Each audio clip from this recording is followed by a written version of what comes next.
नमस्कार। Parameter of law के इस चैनल पर मैं आपका हार्टली वेलकम करता हूं। मैं आपका मित्र अशोक कुमार शर्मा, रिटायर्ड जज।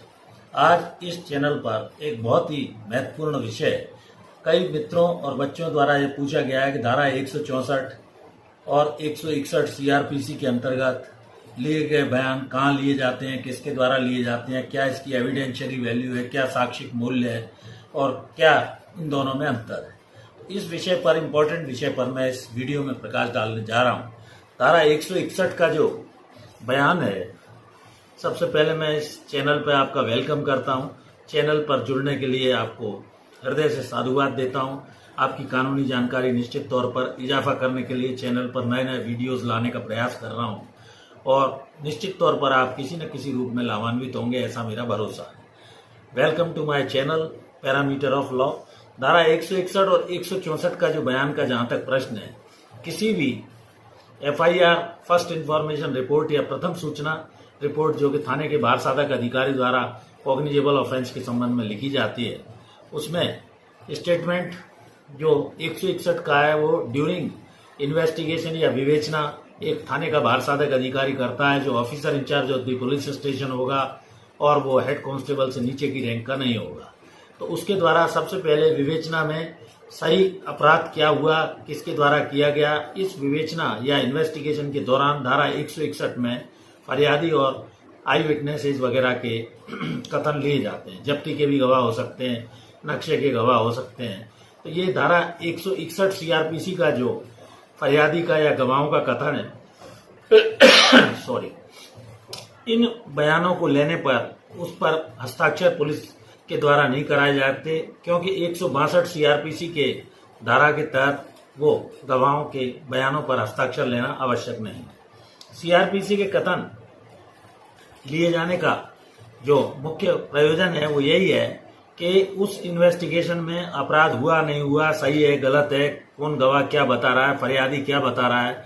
तो एफआईआर दर्ज होने के बाद पुलिस अधिकारी या इन्वेस्टिगेटिंग ऑफिसर की ये ड्यूटी है कि वो विवेचना प्रारंभ करने के बाद उस अपराध किया गया, जो इसका आरोप लगाया गया है, हुआ या नहीं, इसकी सत्यता to test the veracity of the witness के लिए 161 का बयान लेते हैं और स्टेटमेंट लेने के बाद ओरली वो 161 के बयान काटते हैं। 162 सीआरपीसी धारा में वो हिट है सिग्नेचर करने के लिए।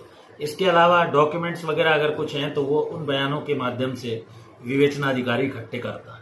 अब जहां तक पावर का प्रश्न है, धारा 161 सीआरपीसी घटना जो घटित है, आरोप से संबंधित रोजाना स्टेटमेंट वो जो रिकॉर्ड करेगा, उसको केस डायरी के अंदर वो उल्लेखित करेगा। कौन? विवेचना अधिकारी उसका उल्लेख करेगा, कब लिए, कहाँ लिए, किसके बयान लिए, क्या उसने बताया।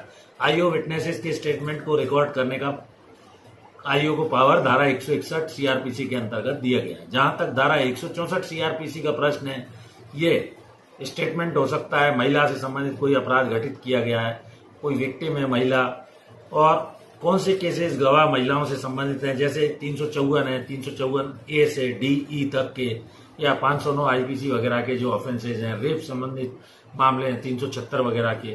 तो इसके तहत मजिस्ट्रेट के द्वारा ये स्टेटमेंट रिकॉर्ड किए जाएंगे। प्रोसिक्यूटर कहलाती है, विक्टिम कहलाती है वो।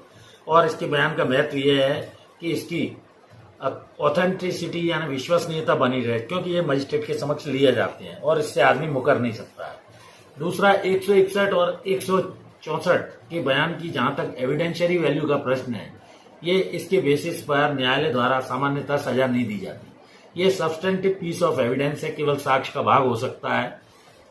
सब्सटेंटिव पीस ऑफ एविडेंस नहीं होता है, नहीं होता है। और पहले दिए गए बयान को, चाहे वो 161 सीआरपीसी के अंतर्गत लिया गया इन्वेस्टिगेटिंग ऑफिसर का बयान हो, चाहे 164 मजिस्ट्रेट के समक्ष दिया गया किसी प्रोसिक्यूटर या विक्टिम का कथन हो, इसे ओमिशन या कॉन्ट्राडिक्ट पर्पस के लिए न्यायालय के समक्ष प्रयोग किया जाता है। दूसरा, इसकी वेरासिटी यही रखी गई है कि चूंकि 161 और 164 के जो बयान है वो सब्सटेंटिव पीस ऑफ एविडेंस नहीं है और इसके बिना पर सजा नहीं दी जा सकती है, केवल कॉन्ट्राडिक्शन और कॉरेबोरेशन पर्पस के लिए इसका यूज किया जाता है। किसी भी विटनेस का 164 में बयान इन्वेस्टिगेटिंग ऑफिसर मजिस्ट्रेट के समक्ष इसलिए करा देता है, ये कलमबंद बयान कहा जाता है, क्योंकि मजिस्ट्रेट के समक्ष दिए गए कथन का एविडेंशियरी वैल्यू रहता है, उस हिसाब से वो मुकर नहीं सकता, पहली चीज।